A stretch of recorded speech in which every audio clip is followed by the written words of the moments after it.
extends the league's longest active sellout streak. To start tonight's press conference, we will begin with a brief opening statement from head coach Josh Wolff. Josh? Always good to come back to Q2. I thought the fans, the atmosphere again was awesome. After logging 7,000 miles in the last 3 or 4 games, the busy week and a half, it's nice to come home to this. It's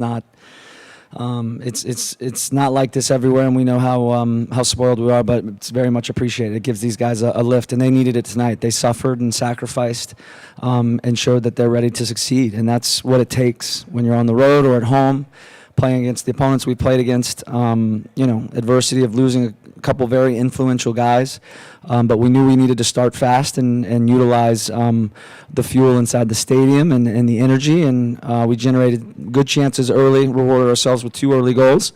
And of course, some of the things that changed in the game forced us to adjust a little bit. But the guys took on the information. We gave up very little in the second half, and could have probably had. For me, we had more chances to extend than we had to go the other way. So we'll have to figure out what's up with Seba and Danny. And again, we lose a couple players, but the guys that stepped up, I think Maxi, incredible. Johan Valencia, Owen was a beast. So there are a number of standout performances. Johnny Gallagher, and again, great contributions from Ethan Finley and Giassi to get the goals. But the spoils go to the group because that's what this group is about. It's a collective, and they find ways to grind and fight, and it was awesome. The human spirit was awesome to watch tonight. Phil? Congrats on the win. Thanks. Obviously we learned earlier today that Aragoni's out with an MCL sprain, and and then obviously Ring still recovering. Pereira, Drusi out tonight. Any idea on prognosis of any of those 4? You mentioned Emmy. It's an MCL sprain. Hopefully 4 weeks. Certainly Danny it's a shoulder sprain right now until we look at it. So we have to get the pictures to have a better idea and assessment. Seba is mostly precautionary. The turf has a way of affecting Seba. We've tried to minimize and limit his time. So tightness the other night. Again, tightness came back in tonight as the second half went on. So more precautionary, but we do need to figure out what is ailing him. And I'm trying to think who else. Alex has been training on his own, so he's getting closer. Okay. And then does this change anything for Leagues Cup, or is it still win enough games to get Messi to Q2? That would be nice. First things first is there's a game Friday, and we will put all of our resources over the next 5 or 6 days. Jorge, if you got a scouting report on these guys, I know you asked me if I knew anything that you could do to help would be great.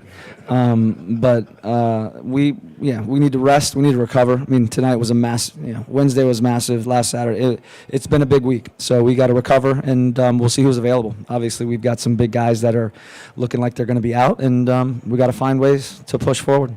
Stu? Congratulations, Coach, Thank on the win. I have to ask, we've had, of course, oppressive heat here in the Austin area, including tonight. Is that taking a toll on the players? And obviously both sides look like maybe it just felt like maybe they were wearing down just a tad, especially in the second half. I think so. And again, this heat is just crazy. It's tough. I think I think the short answer is, of course, I think the heat affects this. I'd say we were fortunate. In some ways, I guess it's both sides of this. We had lots of travel, but the humidity, the climate in Minnesota was quite nice. The climate in Vancouver was nice. The turf doesn't help us. The distances traveled, kind of, but this heat is like no other heat. Miami was humid, probably not as hot, but has a different effect. So I think Kansas City, they play in warm weather as well. I don't know that they get 105 degrees and at 9 o'clock at night as well, 10 o'clock at night. So. It's challenging. You can see the tempo drops. It's 3 days in a week. It's a later start, hot weather. I think you could see the quality at times fade a little bit, and you can't drive the game in the way that you typically do. But our guys' ability to grind and fight when we didn't have the ball and show great resiliency, control, compactness, really minimizing Kansas City throughout the game. I thought that was what I was most impressed about. Been a lot of impressive wins at this stadium, a lot. And this was one for me. What it showed about the character and the human spirit and the mentality and willingness to suffer to succeed was incredible. Laura? You were mentioning Owen's game tonight. He moved the ball incredible during the whole entire game in the whole entire field. What do you have to say about him and the leadership he showed up tonight? He's a young man. He's a young man, and we need to encourage that side of it. Him and Danny are special, really special players. They are the engine room of our team. It's quite clear. Johan Valencia came in and was awesome as well. Was very good the other day. But when Owen and Danny and obviously now with Valencia, it's they're worker bees, but they're also quite calm. They're quite disciplined to what we want. I think the most important thing about players that I've learned is the coachability, his ability to take in information and now apply it. Really allows him to translate what we want to do, but also allows him to express who he is. I think he has an incredible change of speed. Change of speed. He has an ability to bounce off plays. He's riding through challenges. Him and Pepe are similar in some ways, and certainly different in some others. But his ground cover and dueling and competing is one of his strengths. For an 18-year-old, I think it's really, really impressive. And I think he's got big potential. He needs to keep playing games. We need to keep performing as a team, and him being part of that success. Which, since he's gotten back, I think it speaks to what he now brings to the team. The players know that. They feel that. And now it's responsibility. And it's that responsibility to carry in training and every game, every week. And, he got game ball from us inside the locker room tonight, and I think it's much deserved. A hell of a week and an incredible performance tonight. The first goal, was that something that you guys practiced before, trying to make sure that the opponent was a little busy with Seba instead of paying attention to Sardes? No, I think you would see if you looked last year and you looked at now the last 7 or 8 games, how we generate goals, how we get behind the line, the last line, how we have this service from certain areas of the field and arrive at the back post with 2 and 3 guys against Vancouver. That picture was there 5, 6, 7, 8 times. We shorted service. The timing wasn't right, but that's a clear way that we continue to create chances. And the timing and the linking is what makes that really challenging for the opposition. You know it's coming, but it's still really, really challenging to deal with. And I think it's rewarding for the guys. And obviously there's other ways to score goals that we do score goals, but those are clear. That's a clear way. But it's a good question, really good question. Yes, sir. Yes, with Driussi and Pereira going out a little probably earlier than you anticipated, that obviously affected the attack, turning it more of a defensive effort, looks like. But what was your assessment? You said you were impressed with the game. What was your assessment of Keller, Valencia, and the rest of the defensive line? I thought they did a good job. They were giving us trouble in the first half with a little bit of their rotations. They typically, having played against Kansas City and knowing them for a long time, they have some consistencies in the way they do things. They had a little different wrinkle in the first half. It gave us a little bit of trouble after we took the 2-0 lead. So we adjusted that at halftime and talked about it. And then again, I think we came out in the second half. Losing influential players is tough. Kip Keller, again, we know what his history has looked like, but again, the ability to come in and perform, it's not going to be perfect, and every player hears that from me, and it goes the same for me. But how do you respond? How do you react? I think that's what you can control, your effort and your attitude. And I thought he did a good job grinding and hanging in there. And we got to take some things off his plate and understand that, how we can eliminate certain things for him to have to digest in the game. But I thought he did a good job. Valencia was, again, very, very good. I thought he had a very strong night the other night. He cramped and we had to pull him out. But on short notice to come in the game and have the impact that he had, again, testament to him. He is... Again, coachability for players is really important. He's been a little slower, I think, in taking on the information, but as he now gets more comfortable in it, he sees more minutes. I think you see the positive play. One quick question also on Brendan Craig. He saw the bench. How close is he to getting some minutes with the first team? Well, he's always, he's one little injury away at this point. Brandon has huge upside, I think. I've watched him with the national team. He's a very good center back with the ball. Understands how to engage a line, how to orientate the opposition one way and go around the opponents or break the opponents. He hasn't played a game in this league yet, so I think we want to be mindful of that and how we introduce him. But I expect him to play certainly going forward, potentially in Leagues Cup. We got to see who we have healthy and what we have coming in the transfer window that we're in. So, but I think he's got potential. He's on a loan for us, but we plan to utilize him. And again, we need a center back as well. Manny and then Jorge.